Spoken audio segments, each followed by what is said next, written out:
Ողջույն սիրելի հետևորդներ, այսօր կպատրաստենք անմահական լեչո։ Անհրաժեշտ է լոլիկները լավ լվանալ հոսող ջրի տակ, վրան լցնել եռացրած ջուր և մի փոքր թողնել, որպեսզի հեշտ կեղևազրկենք։ Լոլիկները կեղևազրկել, հեռացնել պտղակոթերը և կտրատել։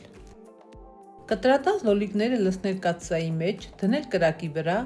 և մինչև եռալը կաթսան ծածկել կափարիչով։ Երբ լոլիկներն սկսում են եռալ, շարունակել եփել բաց կափարիչով մինչև թանձրանալը։ Եփելու ընթացքում անհրաժեշտ է ժամանակ առ ժամանակ խառնել։ Հոսող ջրի տակ լավ լվանալ քաղցր և կծու պղպեղները, հեռացնել պտղակոթերը, սերմերը և կտրատել։ Այս անգամ օգտագործում եմ միայն կարմիր պղպեղներ։ Պղպեղների գույները կարող եք ընտրել ըստ ձեր նախասիրության։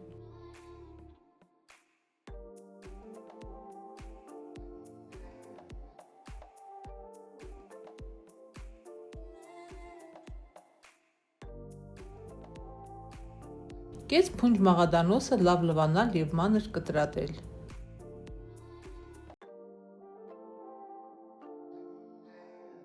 Ստերիլիզացնել կափարիչները և տարանները։ Երբ լոլիկները բավականին եփվել են և զանգվածը խտացել է, ավելացնել պղպեղները։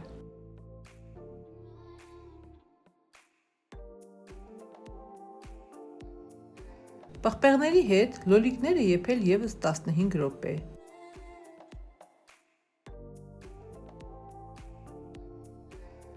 Տասնհինգ րոպե եփելուց հետո ավելացնել մաղադանոսը, մոտ 2 ճաշի գթալ աղ և 3 ճաշի գթալ շաքարավազ։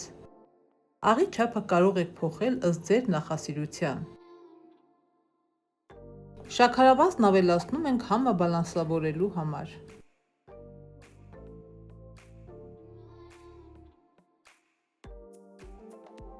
Երբ լեչոն արդեն պատրաստ է, լցնել տարանների մեջ։ Լեչոն տարանների մեջ լցնելու ընթացքում խառնել և կրակը չանջատել։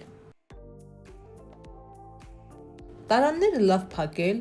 շրջած վիճակում ծածկել, թողնել մինչև հովանալը և տեղափոխել մառան։